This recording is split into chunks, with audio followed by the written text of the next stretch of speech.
വളരെ പെട്ടെന്ന് തന്നെ ഉണ്ടാക്കാൻ പറ്റുന്ന ഒരു വൈറ്റ് സോസ് പാസ്ത റെസിപ്പിയാണ് ഇന്നിൻ്റെത്. സിമ്പിളാണ്, പെട്ടെന്ന് തന്നെ നമുക്ക് ഉണ്ടാക്കിയെടുക്കാൻ പറ്റും. പക്ഷേ കഴിക്കാനാണെങ്കിൽ സൂപ്പർ ടേസ്റ്റാണ് കേട്ടോ. എല്ലാവരും ഒന്ന് ട്രൈ ചെയ്ത് നോക്കണേ. അപ്പോൾ ഇത് ഉണ്ടാക്കാനായിട്ട് നമുക്ക് ആദ്യം കുറച്ച് ഉപ്പിട്ട വെള്ളം നന്നായിട്ട് തിളപ്പിച്ചിട്ട് അതിലേക്ക് ഒരു സ്പൂൺ ഓയിലും കൂടെ ഒഴിച്ചിട്ട് പാസ്ത ഒന്ന് വേവിച്ചെടുക്കണം.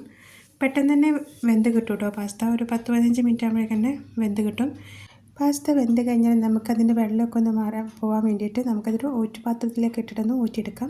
ഇനി ഒരു പാൻ വെച്ചിട്ട് ഒരു സ്പൂൺ ബട്ടർ ഒഴിച്ചിട്ട് അതിലേക്ക് ചെറുതായിട്ട് അരിഞ്ഞിട്ടുള്ള വെളുത്തുള്ളിയും കുറച്ച് ക്യാപ്സിക്കവും ഒരു അരക്കപ്പ് ക്യാപ്സിക്കവും കൂടി ഇട്ടിട്ട് നന്നായിട്ടൊന്ന് വഴറ്റിയിട്ട് മാറ്റി വെക്കണം. സെയിം പാനിലേക്ക് കുറച്ചും കൂടി ബട്ടർ ഒഴിച്ച് ഒരു സ്പൂൺ മൈദ ഇട്ട് നന്നായിട്ടൊന്ന് ഡ്രൈ ആക്കി എടുക്കുക. അതിലേക്ക് ഒരു അരക്കപ്പ് പാലാണ് വേണ്ടത്. പാൽ ഒന്നിച്ച് ഒഴിക്കരുത്, അപ്പോൾ കട്ട കുത്തിപ്പോവും. കുറച്ചായിട്ട് ഒഴിച്ചിട്ട് നമുക്ക് ഈ ബാറ്റർ ഒന്ന് തിക്കാക്കിയിട്ടെടുക്കാം. മൈദ ആയതുകൊണ്ട് തന്നെ ഇത് പെട്ടെന്ന് തന്നെ ഡ്രൈ ആയിട്ട് വരും കേട്ടോ. ഇനി ഇതിലേക്ക് നമുക്ക് കുറച്ച് കാര്യങ്ങളും കൂടി ചേർക്കാറുണ്ട്. ആവശ്യത്തിന് ഉപ്പും ഒരു ടീസ്പൂൺ ചില്ലി ഫ്ലേക്സും കൂടി കൂട്ടിയിട്ട് നന്നായിട്ടൊന്ന് യോജിപ്പിച്ചെടുക്കാം. ഇതിലേക്ക് ഒരു അര ടീസ്പൂൺ കുരുമുളക് പൊടിയും കൂടി ചേർക്കണം.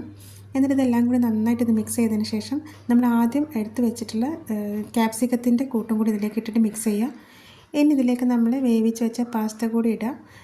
പാസ്ത ഇട്ടതിന് ശേഷം 2 സ്ലൈസ് ചീസും കൂടി ഇട്ടിട്ട് നന്നായിട്ടൊന്ന് ഇളക്കി യോജിപ്പിച്ചെടുക്കാം. അവസാനമായിട്ട് ഇതിൻ്റെ മേലെ കുറച്ച് ഒറിഗാനോ കൂടി വിതറിയാൽ നമ്മളെ അടിപൊളി പാസ്ത ഇവിടെ റെഡി ആയിട്ടോ. സൂപ്പർ ടേസ്റ്റാണ്. എല്ലാവരും ഒന്ന് ട്രൈ ചെയ്ത് നോക്കണേ. നിങ്ങൾക്ക് ഇതിലേക്ക് വേണമെങ്കിൽ വെജിറ്റബിൾസും കൂടി ആഡ് ചെയ്യാം കേട്ടോ. ചിക്കൻ വേവിച്ചതൊക്കെ നിങ്ങൾക്ക് വേണമെങ്കിൽ ആഡ് ചെയ്യാം. ഞാനിപ്പോൾ അതൊന്നും ഉണ്ടാക്കിയിട്ടില്ല, ഞാൻ സിമ്പിളായിട്ടാണ് ചെയ്തത്. അപ്പോൾ എല്ലാവരും വീഡിയോ ഇഷ്ടപ്പെട്ടാൽ ലൈക്ക് ചെയ്യുക, ഷെയർ ചെയ്യുക, സബ്സ്ക്രൈബ് ചെയ്യുക.